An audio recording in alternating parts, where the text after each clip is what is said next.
কিবা আপুনিয়ে ক'ব লাগিব নতুনটো মই কোৱা নাই মইতো এতিয়া সকলোৱে যিখিনি কথা ক'বলগীয়া আছে সেইখিনি কথা কাৰ্যসূচী সন্দৰ্ভত মই মানে ক'বলৈ বিচাৰোঁ যে যদিও মই প্ৰদেশ কংগ্ৰেছৰ সভাপতি হৈছোঁ নিজৰ লোকসভা সমষ্টিৰ প্ৰতি মোৰ দায়বদ্ধতা আছে সেইখিনি কথা মই পাহৰি যোৱা নাই আৰু সেই কাৰণে চৰাইদেউ জিলাত প্ৰায় 2 দিন আমি থাকি সাংসদ এলেকা উন্নয়ন পুঁজিৰ যোগেদি কিছু উন্নয়নমূলক কামৰ আধাৰিলা আমি স্থাপন কৰিবলৈ 2 দিনীয়া এটা কাৰ্যসূচী হাতত লৈছোঁ। বিজেপিৰ যিখন কমিটি পূৰ্ণাংগ কমিটিখন আজি গঠন কৰিছে 25% যুৱ চামক গুৰুত্ব প্ৰদান কৰিছে আপোনালোকৰ কমিটিখন কেতিয়া পূৰ্ণাংগ আমাৰ ইতিমধ্যে আমি প্ৰায় প্ৰত্যেক জিলাৰ ভিতৰত 2জন বা 3জনকে আমি অবজাৰ্ভাৰ পঠাইছোঁ তেওঁলোকে আমাক ৰিপৰ্ট দিব যদি আপোনালোকে অবজাৰ্ভাৰ টিমটো চাই তাত আধা তাত যুৱক বা যুৱতী যিসকলৰ যুৱক কংগ্ৰেছ বা NSY অভিজ্ঞতা আছে লগতে আমি জ্যেষ্ঠসকলো আমি লৈছোঁ কিন্তু বিজেপি দলৰ ভিতৰত আজি যে বিধায়ক মৃণাল শইকীয়া ডাঙৰীয়া যিখিনি কথা ক'লে তাৰ ওপৰতো মই বিচাৰোঁ যে বিজেপি দল অলপ চৰ্চা কৰক যিহেতু সেইখিনি কথা মাত্ৰ বিধায়ক মৃণাল শইকীয়া ডাঙৰীয়াৰ কথা নহয় এইখিনি কথা আজি সমগ্ৰ অসমৰ নাগৰিক সমাজ যুৱকখিনিয়ে এইখিনিয়ে কথা কৈ আছে আজি কলেজৰ ছাত্ৰ ছাত্ৰীৰ পৰা প্ৰফেচাৰলৈকে বুদ্ধিজীৱীসকলৰ পৰা খেতিয়কসকললৈকে আজি সকলোৱে অসমৰ ভৱিষ্যতলৈ শংকিত আৰু সেইকাৰণে আজি বৰ্তমান বিজেপি চৰকাৰে কি কৰিছে যে তেওঁলোকে আমাৰ থলুৱা মানুহৰ মাটি কিনি ক'ৰবাত নিজৰ ৰিজৰ্ট বনাইছে বা বাহিৰৰ উদ্যোগপতিসকলক বিক্ৰী কৰি থৈছে আৰু থলুৱা ৰাইজখিনি যে মাত নামাতে তাৰ বাবে গাঁৱৰ ভিতৰত মদৰ দোকান খুলি দিছে তাৰ ভিতৰত মহিলাখিনি 1000 টকা দি দিছে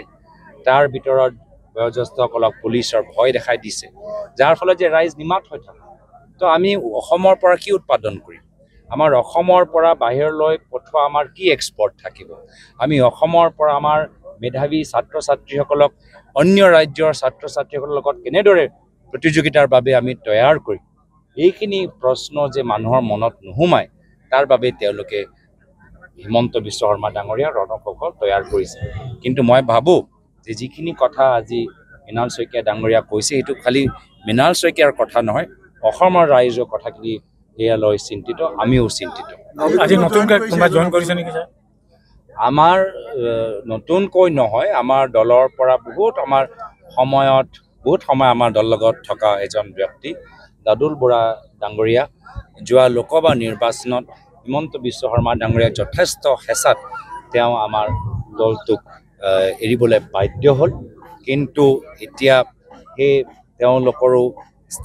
কি কয় সাহস বৃদ্ধি পাইছে কংগ্ৰেছ দলৰ শক্তি চাই আজি তেওঁলোকৰ সাহস পায় বিজেপি দলটোক ত্যাগ কৰি আজি তেওঁলোকে নিজৰ ঘৰলৈ উভতি আহিছে নিশ্চয় বহুতে যোগাযোগ কৰি আছে বিজেপি মানুহবোৰৰ যোগাযোগ আছে কিন্তু আমাৰ কথাটো হ'ল যে আজিৰ তাৰিখত আমি কংগ্ৰেছ দলটোক আৰু শক্তিশালী কৰিব লাগে বাৰম্বাৰ কৈছোঁ যে খিলঞ্জীয়া বড়ো কাৰ্বি ৰাভা আদিবাসী মিচিং অসমীয়া মানুহৰ মাটি সংৰক্ষণ কৰিবলৈ ফৰেষ্ট ৰাইট এক্ট সংবিধানটো বচাবলৈ হ'লে এবাৰ কংগ্ৰেছ ৰণত নামিছে আৰু এবাৰ যুঁজ এখন হ'ব চৰকাৰ হ'বনে 26ত যুঁজ এখন হ'ব আমি বিটিআৰৰ সম্পৰ্কত আমি বিটিআৰ আগতে নিজৰ কামখিনি কৰি লওকচোন আপোনালোকে একদম অহা বছৰলৈকে পালে ভালকৈ কাম কৰিলেতো নিশ্চয় ৰাইজে আমাক চৰকাৰ বনাবলৈ এটা সুযোগ দিব কিন্তু বিটিআৰ মই তামোলপুৰত অলপ দিন আগতে গ'লোঁ তাত যথেষ্ট ভাল মই এটা প্ৰভাৱ দেখা পালোঁ কংগ্ৰেছে তাত বহুত দিনৰ পৰা লাগি আছে আৰু এইবাৰ বিটিআৰ অঞ্চলত বড়ো মানুহ অবড়ো মানুহবোৰ সকলোৱে বিচাৰে যে কংগ্ৰেছ দল আগতকৈ আৰু বেছি শক্তিশালী হ'ব